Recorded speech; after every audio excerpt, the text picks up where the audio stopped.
Hello. Hello, workers and friends. Welcome back to Anti-Imperialist America. I'm your host, Dus James. I am a student of scientific socialism and I'm a servant of the people. And I'm glad to be here tonight with all of you. And I also have a good old friend and comrade, Brother Alex Suarez, who's coming out of his humble place down there in Florida. How you doing, brother? Pleasure to be here from occupied Seminole land. Right on, man. Um, they got one of these national holidays up here on Monday, celebrating Columbus. How you feel about that? They should call it Genocide Day. They changed it. A lot of places have been doing right and changed it to Indigenous Peoples Day. And if you look on the Google calendar, it says Columbus Day and Well, Indigenous maybe they Peoples should Day. make Thanksgiving Genocide Day and then Columbus Day Indigenous Peoples Day. That would make sense. Yeah. I hear you, brother. So just like I said, Alex Suarez is an old friend of mine, and he was actually the very second guest, not the first guest, but he was the second guest that I had on this show over 2 years ago. And I didn't even have no fancy StreamYard or none of that. I had him talk to me on Google or something, no, on a cell phone or something. I held up a cell phone or a I think it Google. was from Uh, Zoom or something. yeah. I had you just audio um, on. I think it was I think it was a cell phone through my Google speaker, through a smart speaker, and I had you up on there. That's pretty cool. But let's get into what we're going to talk about today. Free Alex Saab. Now I understand that you have one of the only or the only English book in the United States that is in defense of Brother Alex Saab. So if you look up Alex Saab, for example, on Amazon, you'll find a number of books in Spanish that are attacking him. There is no book in English or Spanish that defends him, except for one book in Spanish, which I have a copy of here that I'm going to show you. I got this book. It's not been translated to English yet. It was given to me by Alex Saab's wife when I was in Venezuela late last year observing their electoral process. And it's called Cartas de Alex Saab de su secuestro, which more or less means letters from Alex Saab from his kidnapping. And I want to show you here the autograph that she gave me. Hold on. There you go. Camila Fabri. Right on. Camila Fabri Saab. That's Alex Saab's wife, Ambassador Alex Saab's wife. And I promised her, as a resident of the state where he's kidnapped here in Florida, to do all I could to free her husband. And soon after that, I went to the hearing of Alex Saab earlier this year. And there was several protesters outside, very few counter protesters. Most of the protesters, about a dozen, were Alex Saab supporters. When I found out where the hearing was at the courthouse, I came out and said, does anybody want to come in? Nobody wanted to come in. So literally, when I got in, I realized, besides his attorneys, I was the only one that was an Alex Saab supporter in the courtroom. And I got to see Alex Saab's, the back of his head, because by the time I got in there, he was already seated. We didn't have a chance to lock eyes. But when I saw how much weight that he lost, and I saw how he suffered, and I saw his gray hairs, this is a man who's only about 49 at the time. I started getting teary-eyed. And then when there was a break between the hearing and when we had to go out and come back in, I went up to the security guards that were side by side where Alex Saab was with his attorneys there, and said, I'd like to speak to Alex Saab's attorneys. And they said, who are you? And I said, I'm a supporter. They ordered me to go to the back of the room. And when another journalist went up to them, they said, oh, you're an independent journalist? You can ask the attorneys anything you want. So that just shows how biased they were, how they treated him. This is a guy that before that, the UN determined was physically and psychologically tortured. And this account from this book shows how he was physically and psychologically tortured by Americans, English-speaking people in Cape Verde Island that went there to beat him up every night in his cell to try to have him give dirt on Maduro, dirt that he didn't have. They wanted him to sign a false confession saying that Maduro was corrupt, and they offered to fly him home immediately if he did that. He refused. He never gave in. This is a man who saved millions of people's lives, who was the inventor of the CLAP program that brought in food and oil from the Middle East that defied U.S. sanctions. And for that, in June of 2020, he paid the price. The Trump regime, just like the Biden regime now, had ordered him in prison and tortured on Cape Verde Island when he was on the way to Iran on a diplomatic mission. And then under Biden, he was sent to Miami on trumped-up charges. And I was able to go to both his arraignment and his hearing.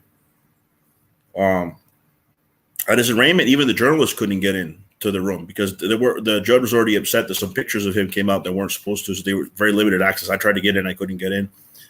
At the hearing, I was able to get in. A number of journalists were too, but these were all journalists that were Gusano pressed, right-wing journalists, anti-Alex Saab. And I was able to get in and actually see him that time. But there's people, there was a Canadian activist, Allison, who I met in Venezuela, who's had letters in response from Alex Saab. I'm trying to figure out how to write a letter to Alex Saab. But, the freealexsaab.org, they did a review of my book in English. It's the only one in defense of Alex Saab. It's called The Diplomat. I have that here. And then the Spanish edition that was recently published, Diplomatico, it has a chessboard on it. And the reason why it has a chessboard on it is because I said that Alex Saab will not be a pawn of the empire. And I said, in this imperial game of chess, the United States is losing. So that's why I decided to put that cover for the Spanish translation. And it uses quotes from Alex Saab's own words in the book here. And, of course, about my experiences in Venezuela, the promise I made to Camila Fabri de Saab. And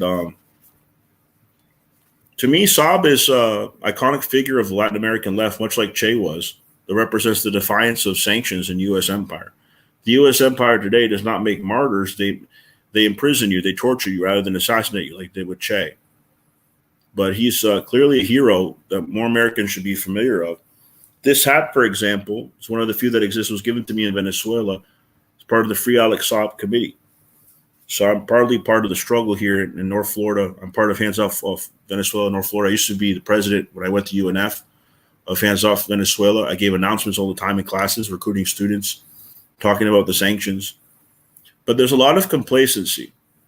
Even the youth are supposed to be the ones that are most open to revolutionary politics. A lot of complacency, even though they're aware the UN determined in 2020 that at least 100,000 Venezuelans were killed by us and our sanctions, our economic warfare.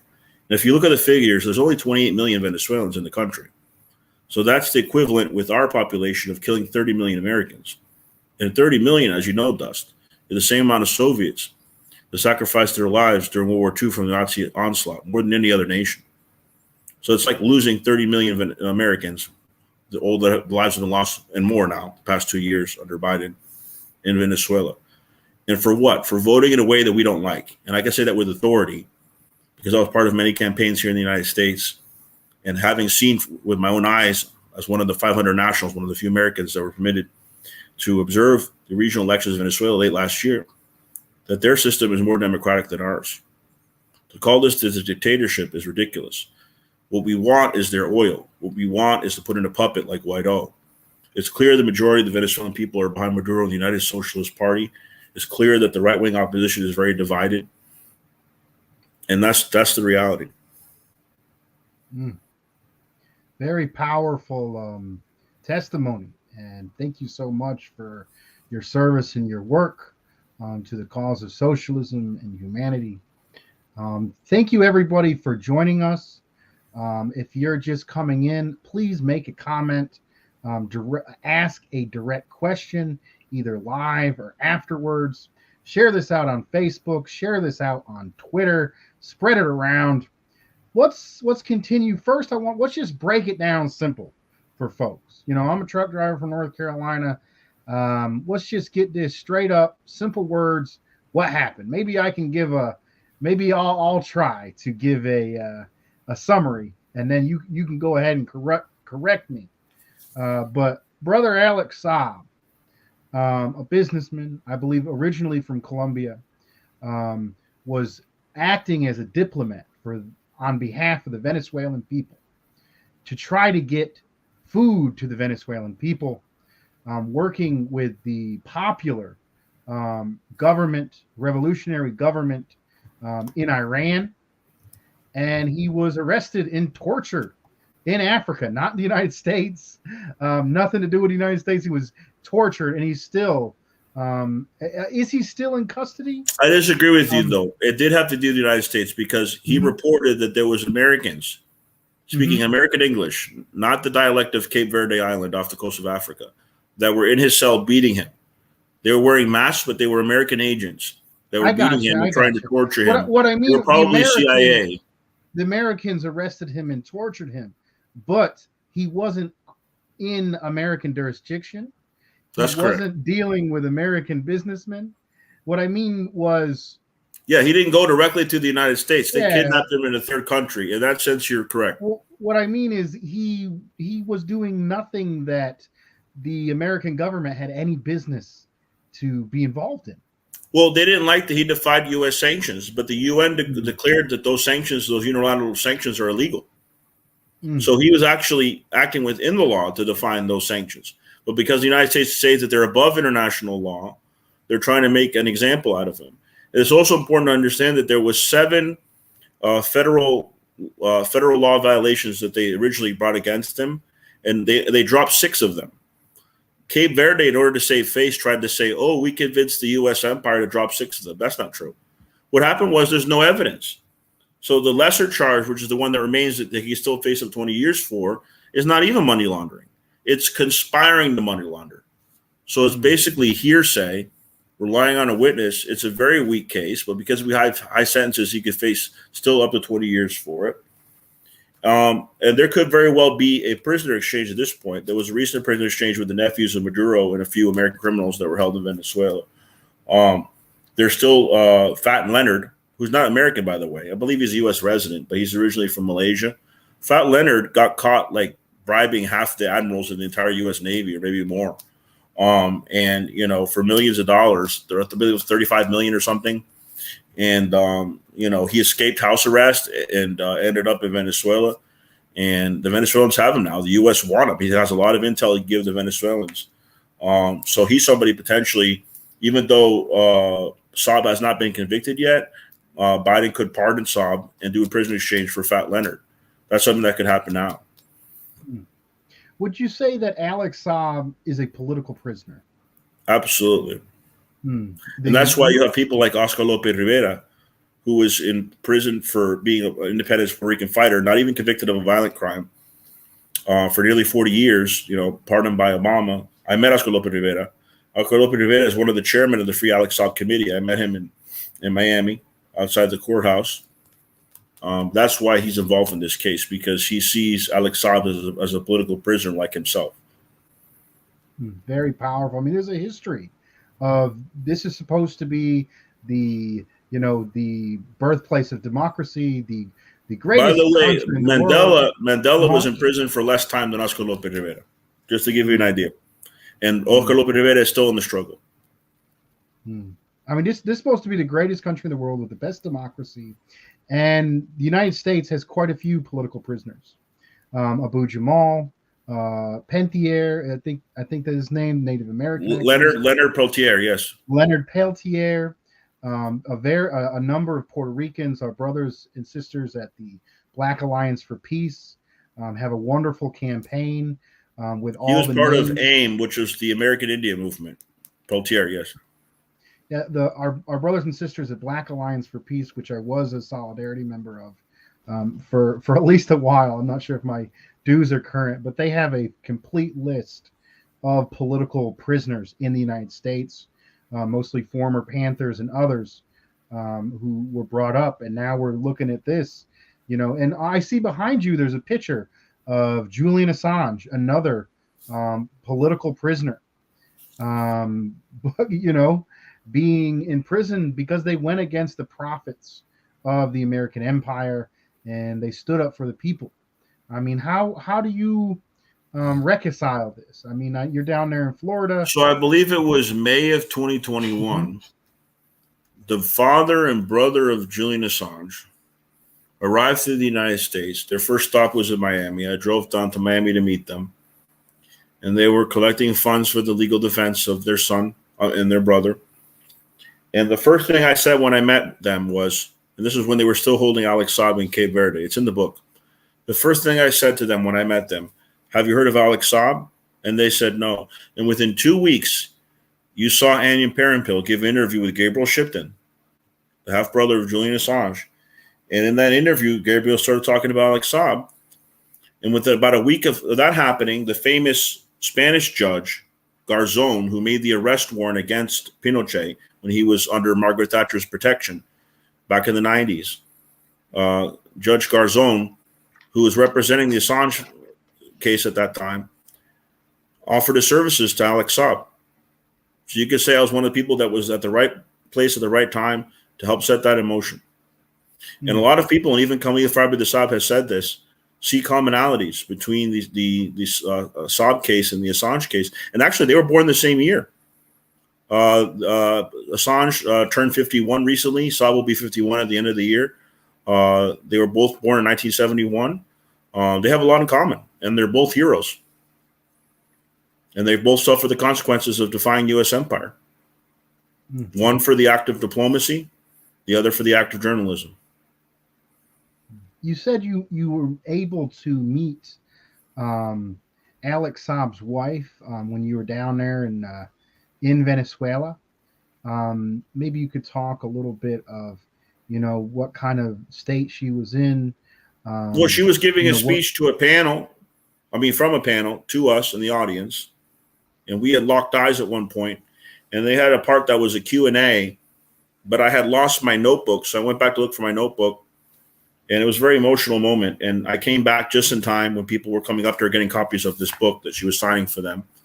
And there was just a pause in the right time when I was able to talk with her and tell her who I was. I said, I'm Alex Suarez from Florida.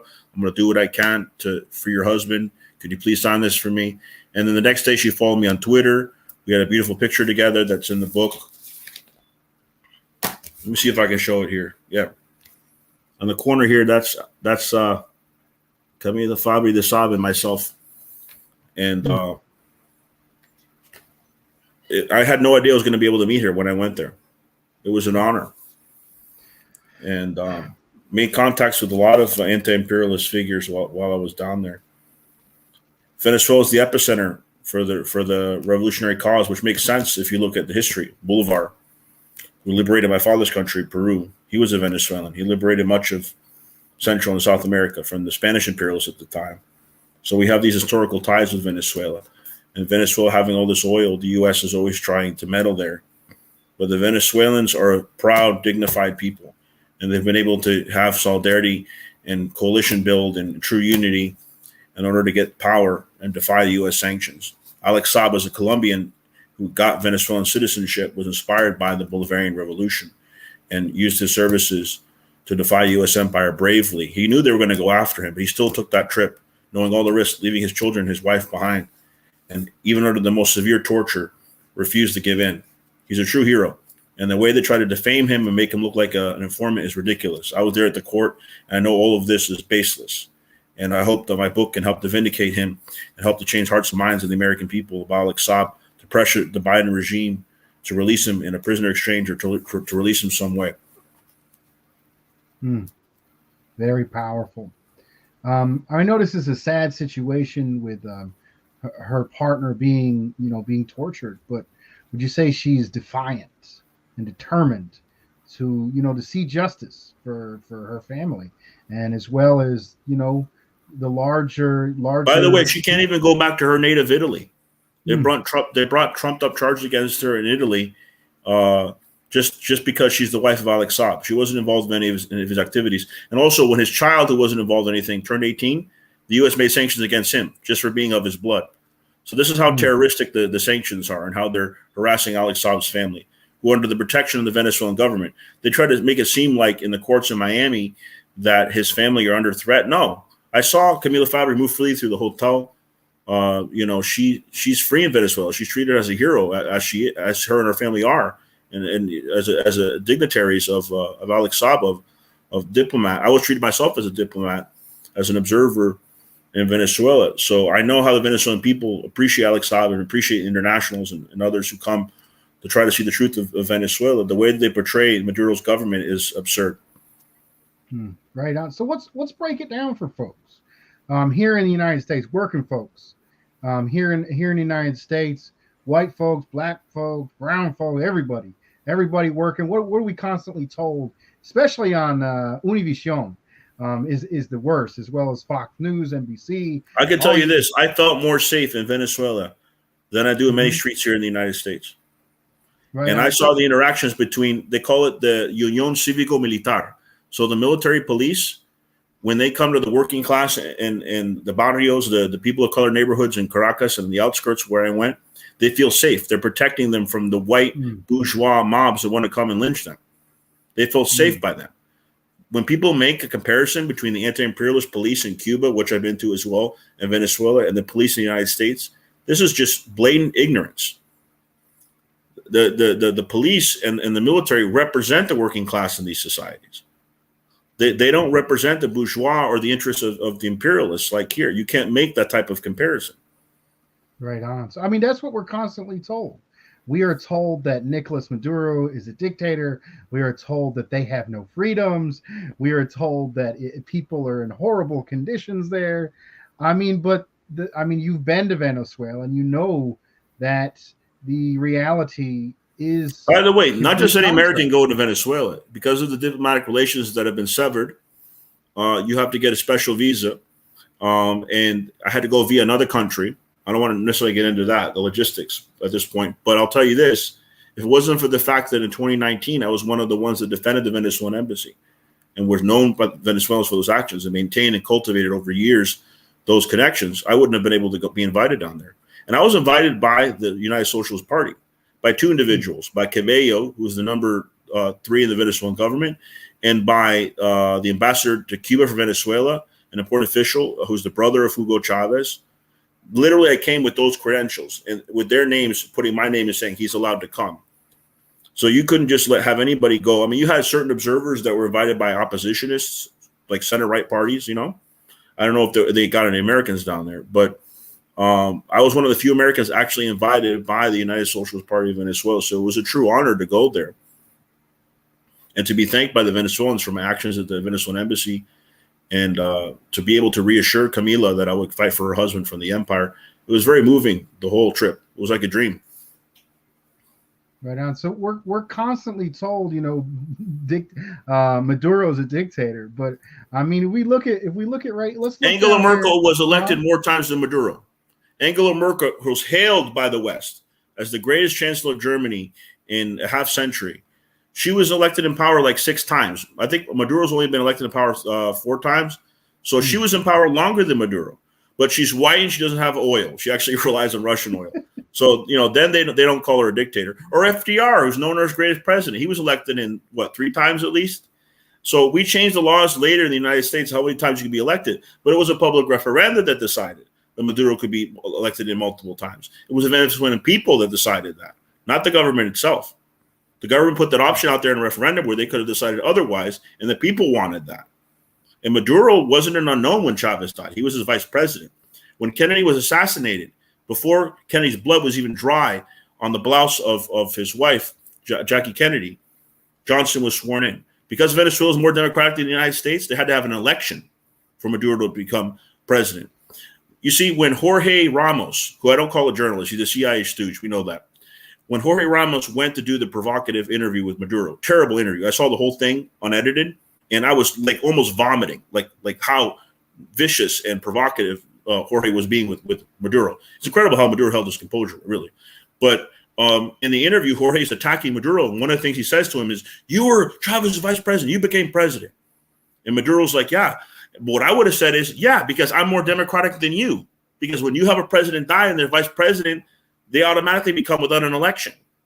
And that's just one of many examples is why they're also in Venezuela, for example, when they go in to vote, it doesn't show the political party. So those blue no matter who crap, you know, that blue no matter who crap that you always hear, that doesn't work in Venezuela because the people study their candidates. They have to study their candidates because when they go into the booths for the regional elections, it only shows the candidate's name, not their party. I find that more democratic, not less. Yeah, let's talk about the United States. Maybe we can just talk about North Carolina. During the recent presidential election in North Carolina, there was a group of mostly African American voters who marched to the polls, and this is Graham, North Carolina, and they were pepper sprayed while marching to the polls. In North Carolina, there is more people who vote Democratic than Republican, but our majority of our state legislatures are Republican because of gerrymandering, because of the way they divide up the districts. I mean, if we look at the parties, the Democratic and Republican Party. I got to clear my throat up. I'm going to be right back, okay? All right. But continue on. It's fine. I'll be listening. The rank and file members of the Democratic and Republican Party have little or no say over, what happens on the national level. And we look at this and we compare this to Venezuela. Just look at a picture of the government that's in Venezuela. These are Afro-Venezuelans and indigenous Venezuelans that represent their communities and neighborhood. And if you look at the picture of the U.S. government in comparison, that's not even representative of the population in the United States. To say that they're a dictatorship in the United States is democratic is completely and utterly absurd. You know what it is? You know what it is, Dust? It's imperial arrogance. And I'll never forget what Malcolm X said once. He said, we don't live in a democracy. We live in hypocrisy. And let me just give you another anecdote of when I went to the booths. I went to several booths throughout Venezuela, even the outskirts of Caracas, voting booths.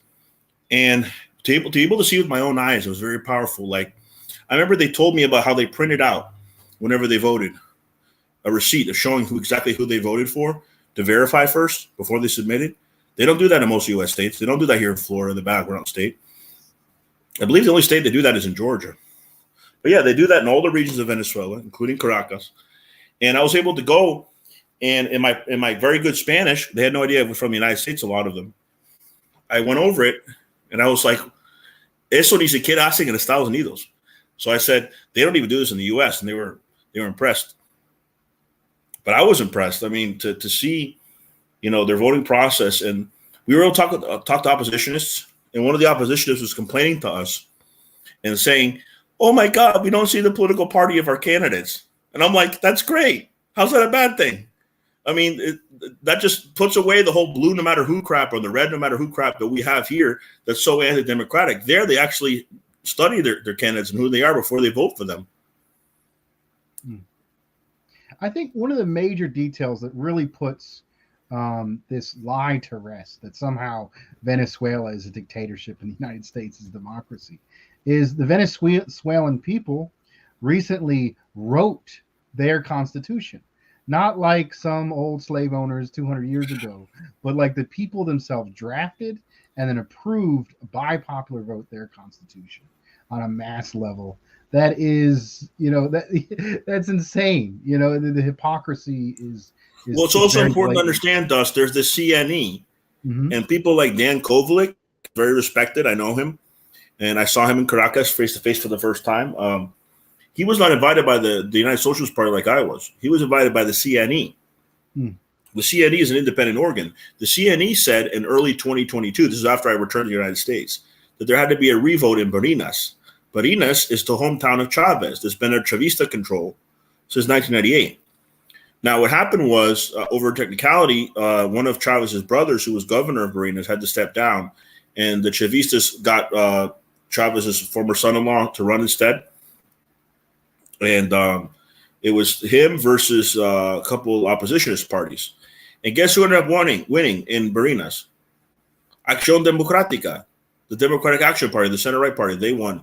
So how is this dictatorship? Then the opposition recognized the victory, right?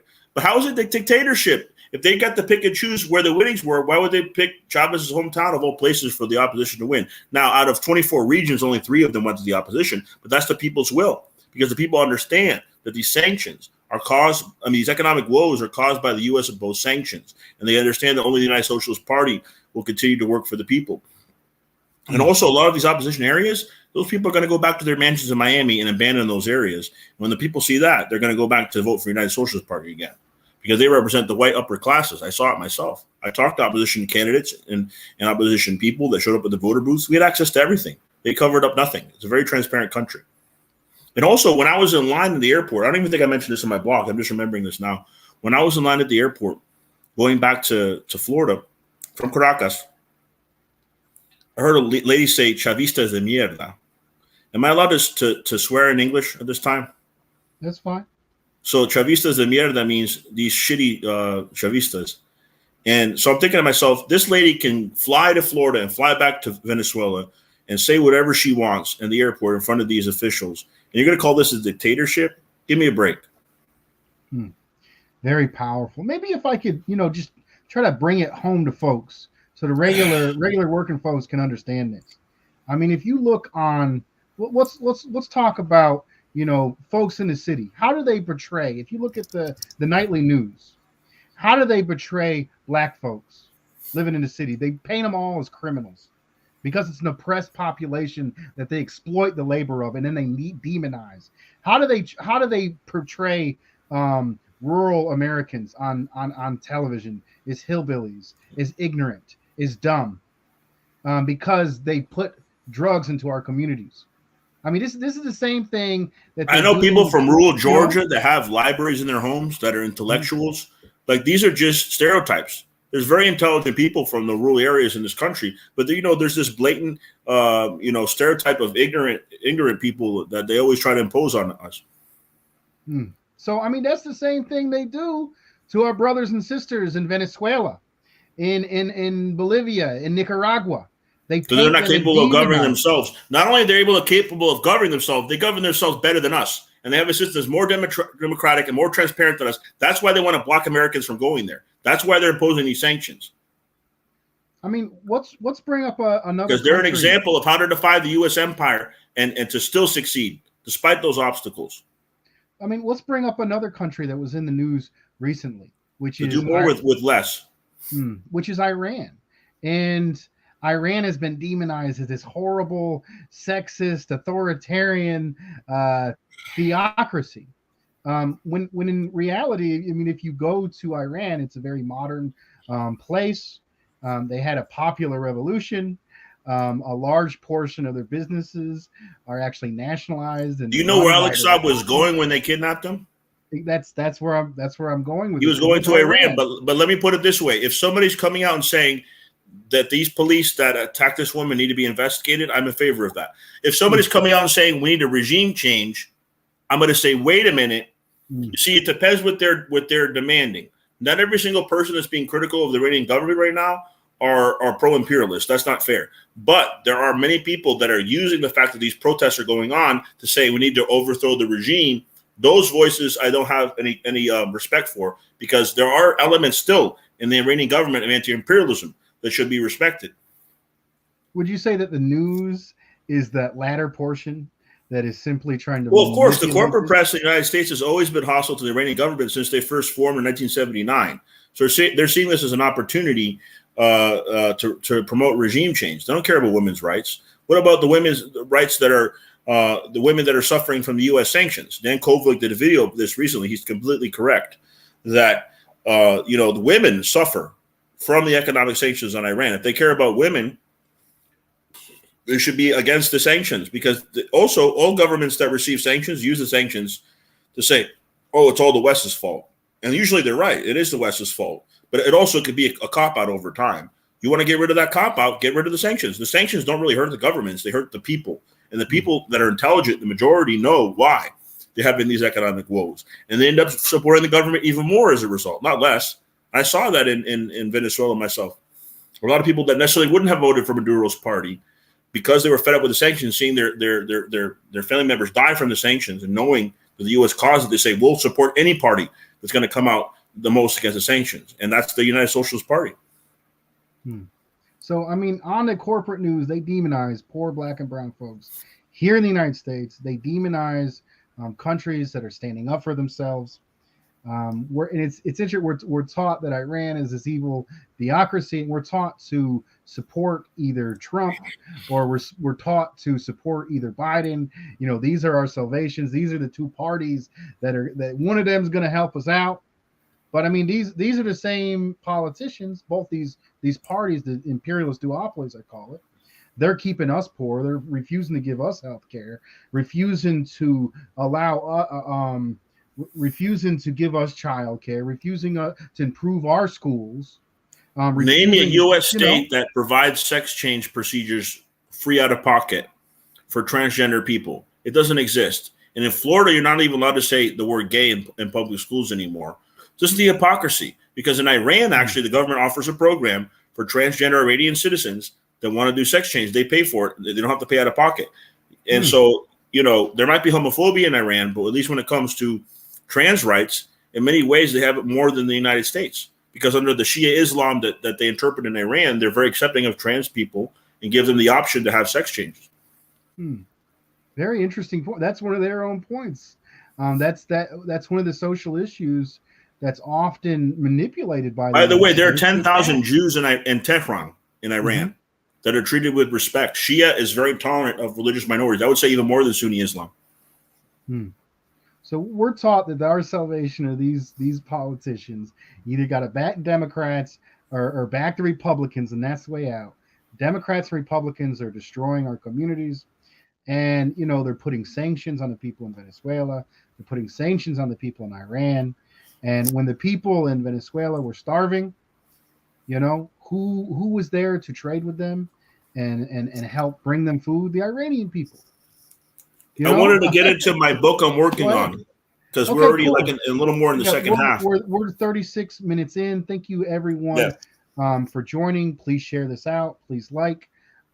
Please comment. If you just got here, you can go back and listen to that great testimony from Brother El Suarez. I understand that you're doing a new book on Che Guevara, a historical fiction. Maybe you can tell us a little bit about the book as well. Yeah, I would say it's better called an alternative fiction. It is historical though, and it relies heavily on Juan Guevara, who's the younger brother of Che, biography of his brother. This was recently translated in English. I highly recommend it. It also relies heavily, and I have a physical copy because I have the ebook of Juan Guevara, but I have a physical copy of Che Wants to See You, the untold story of Che Guevara by Ciro Bustos, who was one of the few survivors of the Bolivian campaign with Che, a fellow Argentine, who was in Cuba as well. And basically, based on those two books and my other studies throughout my life of Che, I detail what would have happened had Che been successful in Bolivia. What would have looked like if Che arrived to Argentina triumphant to continue to spread his revolution in South America. So I haven't completed the book yet, but it's my second fiction. I've written 15 books so far. A couple of my books have been translated to Spanish. My diplomat book is in the process of being translated to Italian, so it can be promoted more in Europe, in Camila Fabri's country, in Camila Fabri de Saab's country. And so this book, I hope to get translation soon after. But I think it's important to, in the minds of a lot of people that study history, to understand hypotheticals. That what if the guerrilla focal strategy, not just in Cuba, but in Latin America, was successful? And what would have it looked like based on the knowledge I have of Che? And that's why the book's going to be called If Che Won. Very powerful. I mean, when you starting to get at what could have happened or what should have happened, you once you open up that Pandora's box, you get into this rabbit hole. But I mean, in retrospective, we know what happened. But I mean, many people don't realize, how loose or how, fragile, historical timelines really are. And, guess what? Guess how old Che was? Guess how old Che was when he entered Bolivia in 1966? How old was he? For his last campaign. He was my age, 38. I recently turned 38. And he died at the same age as Malcolm X, as Emiliano Zapata, and as MLK. 39. Within a year, he was gone. But his legacy lives on in the hearts of Evo Morales and of the socialist and indigenous people that he died for. That's a very nice shirt. You're wearing the Che Guevara shirt. Of course. I think I I've wore this had shirt in I've had a Miami in few. front of the Gusanos that tried to attack me. I've had a few as well. I wore one in high school. I had one in college that actually had on one side it had Marcos, and the other side it had Emiliano Zapata, and on the bottom it had the Mexican revolutionaries riding the train. That was a Zapata cool was a shirt. mestizo, you know. Yeah, yeah, very very powerful. So what is kind of is that as far as you got By with the the way, Che highlight? was heavily influenced by Zapata, and it's going to be in the book. I'll give you an Hmm. example. One of my favorite quotes from Zapata is "Prefiero morir de pie que vivir de rodillas." So that I, means I prefer to die on my feet than live on my knees. And when Che was wounded in the legs in Bolivia, and they sent the sergeant to kill him, and he knew he was going to die, he used the little strength he had left to stand up, and the sergeant ordered him to sit down, and Che refused. And the man was before a giant. He was trembling. He could barely aim the gun. And Che said, "Aim well, coward. You're only going to kill a man." And hmm. those were his last words. And Che believed, and he always said that you can kill the revolutionary. I'm sorry, yes, you can kill the revolutionary, but you cannot kill the revolutionary ideas. And Fred Hampton had said something similar after that as well.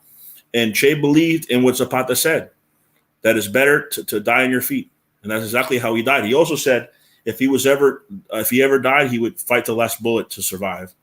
And that's what happened, because when just before he was captured, he emptied out his rifle. He was completely surrounded. And then he grabbed his handgun and kept firing. And then his handgun jammed. And then they shot his legs. And finally he was captured. Because a lot of people try to say that he surrendered. No, he did everything he could to not get captured, because he figured he was going to be tortured. And he was tortured in a way, because they barely treated his legs. But the next day they shot him. But they turned him into a martyr. Hmm. Very powerful. So your book, if I understand it right, is if Che, The book won't say that scene, because Che will live, and you'll see what happens if he lives for all years right. after that. So he lives. Che goes on to live. The revolution is victorious earlier in in Bolivia. Ciro knew Che's secret plans. Very few people know Mhm. this. You have to read this book. So Ciro knew. I never even knew this till recently, till I read this book, and I believe it's true. Uh, Che never wanted to stay in Bolivia. Did you know that? Hmm. Che did not Interesting. want to stay in Bolivia. Bolivia was a means to get into Argentina. Hmm. Che wanted to be the revolutionary leader of Argentina and have a Bolivian ally next door. Right So on. I know all the secrets of this, like, behind the scenes stuff that Ciro talks about that was set up in Argentina and what really happened there and what they had planned for Che had he been triumphant in Bolivia. That's what's going to be in the book. So I mean, what is the? I mean, is this? What's the purpose? Is you just want to have like? Is this like a grandiose like dream of like what if, or is it? Or do you really think that the material conditions at the time, if certain things would have happened, that it really could have been a better revolutionary upsurge? I think that is Ciro Bustos, and Ciro Bustos himself has said this. Ciro Bustos took a trip to China when he left Cuba, just before he was going to go to Bolivia. Che really admired Ciro's and loved Ciro's and wanted Ciro Bustos in Bolivia with him. But Ciro Bustos was invited by the Chinese to take this trip. So by the time he got to by the time he got to Bolivia, it was too late. Ciro said one of the biggest regrets of his life was going to China when he did. So I'll tell you this part of the book. Ciro doesn't end up going to China. He ended up going to Bolivia at the right time. See, in revolutions, timing is everything. And I do believe, had Ciro got there earlier, had Che got the support he needed in time from Argentina, even if he didn't win in Bolivia, he would have got to Argentina and been able to start the revolution there. That I do believe. And I still haven't made my mind up, because I'm only about a third into the book, if Che will be successful in Bolivia. But he will get to Argentina. I'll tell you that. It kind of, if I was going to write a book like that, I'm not the best of writers. I'd have to develop my skills somewhat. But it's actually, there's an interesting historical occurrence with the man behind me, who you can't really see because of the glare of the light. But brother John Brown, who shook the South to its knees and One of the basically greatest Americans ever. pushed the Civil War. There was actually a group of fighters of mostly black folks who did not show up on time to Harper's Ferry. And John Brown actually had, you talk about his secret plans of Che. John Brown actually detailed his plan of basically guerrilla fighting, basically, going up into the hills in Appalachia and having these freed slave communities and having them do raids, on the Confederacy. And he had it all listed out and ready to go. And that one battalion didn't show up, and he got captured. Well, let me tell you this: Tupac Amaru II, which was in the 1700s, only a few years before the birth of Bolivar. Tupac Amaru II almost defeated the Spaniards in Cusco. And his wife insisted for him to enter Cusco. He was hesitant. And because he was hesitant, the Spanish reinforcement arrived just in time to take him out. Had he went in when she told him to, the Incas would have got their land returned to them. So a lot of times in history, one decisive battle can make all the difference. And if you don't mind, I wanted to read the section of chapter 1 that I've written so far. I've released the intro. You're one of the few ones that I sent in a DM, my section of chapter 1 that I've written. So, okay, I go ahead and read that for my Che book. Let's see. Do you have the illustration do you have a cover for it yet, or no? No, that's one of the last things I usually do. Okay. Yeah. Maybe hold up your Alex Saab book, so you can. Well, I'm talking about the Che one. Okay. So this is the Alex Saab book, the Spanish of Diplomático. There's a number of. I've already explained why it has a chessboard. This is the English one, the Diplomat. So you already have. There's a different picture of Alex Saab for the one that his own words that his wife gave me. It has an intro from supporters of Alex Saab. So you already have a number of books out. Where would people be able to find on Amazon under Alar Suarez and purchase them? So this is a very short. It's a very short section of chapter 1, just to give you an idea with the If Che 1 book will be about. It. You don't mind? Do you have a title yet for the yeah, it's book? called If Che 1. If so, here is a exclusive global premiere of a chapter from Alex Suarez's section of a chapter. Upcoming book. If Che would have won. Chapter 1, Che in Africa. In 1965, before Che goes to embark on his Congo operation in secret, he writes a farewell letter to his children. He does not know if he will ever see them again. Dear Hildita, Aledita, Camilo, Celia, and Ernesto. By the way, these are his actual words. If you read this letter one day, it will mean that I am no longer alive. You will hardly ever remember me, and the smallest among you will have entirely forgotten me. Your father was a man who acted as he thought best and who has been absolutely faithful to his convictions. Grow up into good revolutionaries. Study hard to master technique, which gives you mastery over nature. Remember that is the revolution which is important, and that each of us, taken in isolation, is worth nothing.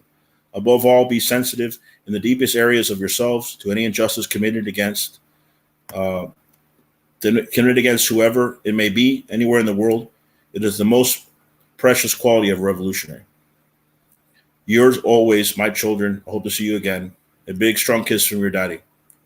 And then I go on to say, Che, with a small group of Cubans, although more numerous than what he gets for Bolivia later, decides to join Lumumba's forces in the Congo.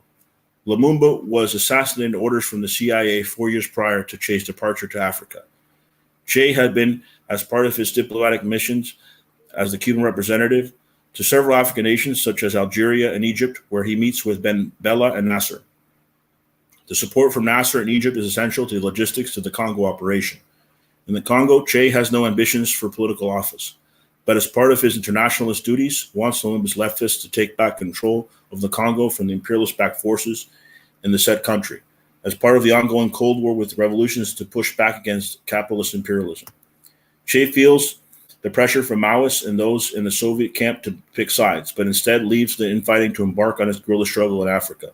Che feels at his best when fighting the struggle. He held different political positions in Cuba after the revolution in 1959, but by 1965 feels it's best to fulfill his mission abroad, as what was originally planned when he met Fidel in Mexico back in the 1950s. Che wants in Africa, like in Latin America and much of the Third World, new Vietnams in order to weaken the U.S. empire, still engaged in fighting the Viet Cong guerrillas, as part of its efforts to prevent the spread of communist governments in defense of the oppressed and working class throughout the world. So that's what I wanted to share. Thank you. Thank you. That's very exciting, very inspiring. I like how you work in actual historic quote with the rendition of history in the story. Very wonderful. So people can find your books, including the one of the only English books, Defending Alex Saab. People can find that on Amazon. People can follow you on Twitter, and if you look on the screen, what's that? At ALR Suarez 2 on Twitter. Where By else the can way, you? the book's dedicated to Camila Fabri de Saab. The freealexsaab.org has done a review of it that was very positive. I'm sure I'm going to be getting word back from her soon on the book. And if she leaves a comment about the book, I'll make sure to share it with you. And if I find out a way to reach Alex Saab, like as others have, and get a response from him, he's good about responding. I'll make sure to share that as well. So folks can follow you on Twitter. Is there anything else, any other place that people can follow you or look at or follow your work? Really, because I was banned from Facebook a couple of years ago, the only place where I do activism online is on Twitter. All right, folks, follow them on Twitter. What would you like to leave we're getting near the end of our time. Is there any thoughts or message that you would like to leave our audience with today? Well, in May of 2020, Alex Saab was not known. He was captured in June of 2020. He was a man who worked behind the scenes who didn't help Venezuelans for recognition, but for the cause. A true revolutionary in that sense, an anti-imperialist. But I can tell you in May of 2020, when I arrived here in Northeast Florida, one of the first things I did was attend a protest in solidarity with Black Lives Matter, with my African-American comrades. And I was tear gassed as a result. And the video that I was able to smuggle out, even though it was taken down from Facebook, the live video that showed the tear gassing, you hear me say in the video, after I'm tear gassed, after I inhaled the tear gas, that I'm willing to die, that I didn't want to move. And in those last moments, I was thinking about Che, because when you follow somebody since you're a teenager, Che was one of the first revolutionaries I learned about. He inspires you in everything that you do in those important moments. When I was at the Venezuelan embassy, in those important moments when we were being beaten up or grabbed by the police for trying to deliver food and water to our comrades, I thought of Che as well. And so those figures that over the centuries, for different people from different societies, different generations, not just Che, but Bolivar and others, they inspire you to continue doing what you're doing. And I hope that the book would give Che justice, would honor him in that way, to show what he would have done if he was successful. Because the Cuban people love Che. When I went there, you saw Che everywhere. But to imagine if he was able to go back to his homeland and accomplish what he wanted, what he would be able to do. So I hope that in some small way that the book could honor him as well, just as I tried to honor Alex Saab through my own book as well. Right on. Well, thank you so much for coming on, brother. We're going to end it with our chant. Raise your fist. Repeat after me. All power to the people. All power to the people. Right on. Thank you, everyone. Good night.